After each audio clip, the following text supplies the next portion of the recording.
So in Virginia last year, in particular in the Democratic bastion of Fairfax County, Cleta Mitchell, one of the Trump lawyers who tried to overturn the 2020 election, helped organize groups that trained 4,500 poll watchers and election workers and organized 18 local task force. Now, although their stated goal was to ferret out supposed fraud in the Virginia gubernatorial election, the county registrar at the time said that the operation ate up county workers' time with dozens of information requests as well as informal interrogations. Everything they saw that they didn't understand was fraud in their minds. It was always accusatory. That county registrar resigned in March, in large part because of how difficult these people had made his job. Cleta Mitchell is now holding up that work yet again in Fairfax County, Virginia, as the national model for how Republicans should handle elections this year. And it seems that the Republican National Committee has a very similar idea. This year, its multi-million-dollar investment includes hiring 18 state election integrity directors and 19 state election integrity lawyers. The party has so far recruited more than 5,000 poll watchers and nearly 12,000 poll workers. So today, Politico got its hands on audio and documents from meetings where Republican Party operatives involved in this RNC effort outlined their plan. The idea is to use rules designed to provide political balance among poll workers to install party-trained volunteers prepared to challenge voters at Democratic majority polling places, and then to back up those party-trained poll workers with a, quote, army of party-friendly lawyers and district attorneys ready to help those groups take their challenges to court. In a PowerPoint presented at one of these meetings by the RNC's Michigan Election Integrity Director, the volunteers are instructed on how to challenge a voter, particularly a voter's citizenship, their age, their residency, even their registration. A few days ago, that same RNC Michigan Election Integrity Director submitted an initial list of more than 850 Republican poll workers to the Detroit Clerk.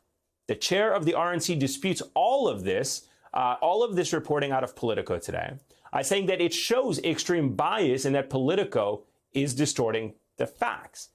But how will this actually impact Michigan come November? How could it potentially impact other states where this could be taking place as well? Joining us now is Jocelyn Benson, Democratic Secretary of State for the great state of Michigan. Secretary Benson, it's great to see you again. Thank you so much for making time for us this evening. You have faced an avalanche of voter fraud conspiracy theories in Michigan after and during the 2020 election. What is your reaction to this new reporting that Republicans are essentially trying to start earlier this time, training teams of volunteers and poll workers to look for fraud even before and during the actual election and voting process? How will that impact your line of work? Well, thanks for having me and for covering this really important story. I think to be clear, it's important and it's not a bad thing in and of itself to be recruiting election workers and poll workers. We know a lot of organizations do it.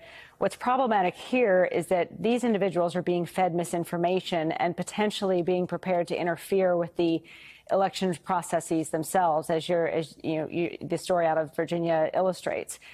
From our standpoint, however, we've been working with clerks, and in fact, we have meetings next week with clerks on this issue to essentially protect the integrity of the process from any interference, and also recognizing that our expectation is that anyone working as an election worker or poll worker in any election, regardless of their political affiliation, follows the law, and they will be removed if they don't. What makes this plan feel like an escalation from previous plans, to me, I guess, is that the supposed election integrity groups and the RNC aren't just training poll watchers, which, as you're saying, supposed to be apolitical while they carry out their work, but actual poll workers. What kind of powers do poll workers hold that poll watchers wouldn't? What's the distinction between those two, a poll worker and a poll watcher? Yeah, it's an important distinction. I mean, first, poll workers are actually employed by the election authorities locally. So they are selected and appointed and answer to their employers, the local clerks. And in that regard, they must follow the procedures. They're responsible for checking in voters, checking their identification, giving them a ballot, making sure essentially that things run smoothly. Now, we also have in our law, in the interest of ensuring transparency, the opportunity for poll challengers to be appointed by political parties, in which people can come and observe the process. Those individuals are often empowered to talk to election workers and potentially challenge the eligibility of citizens to vote. And so that's also where our concerns are. We know, I've talked to clerks, they are getting a significant uptick in applications. Again, in and of itself, not a bad thing to see people applying to be poll workers. But when there's a nefarious intent involved, we have concerns. And when and if individuals with a nefarious intent are not hired to be election workers or are removed for any sorts of violations of the law, it is possible that others who are poll challengers could be there and potentially interfere with the process as well. We have eyes on all of this, and really from our standpoint in Michigan, our procedure will be, just as it was in 2020, to have a plan for rapid response if and when there's any interference, any escalation of intimidation or threats against voters or poll workers on Election Day or before.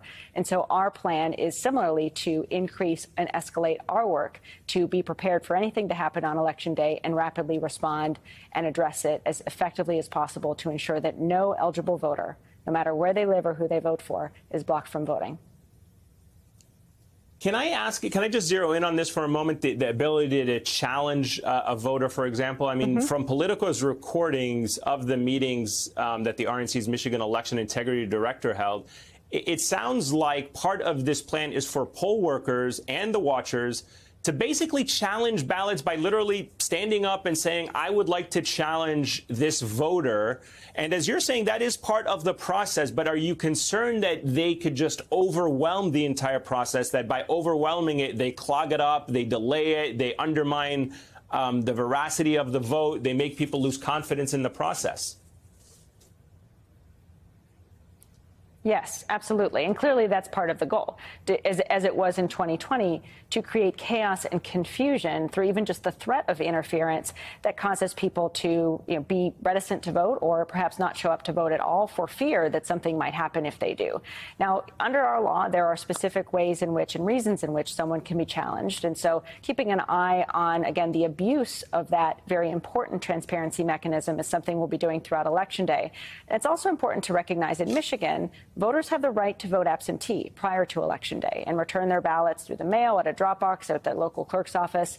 And we already see more and more voters doing that in 2020 and in subsequent elections. So one option for voters to think about if they're in any way concerned about things that they're hearing could happen at the polls is for them to vote prior to Election Day absentee. That said, we'll be ready on Election Day as well to have eyes and ears on the ground to essentially, if we see any abuse or interference or intimidation of voters, to swiftly, in partnership with local law enforcement and others, address it and ensure that it doesn't interfere with our elections process.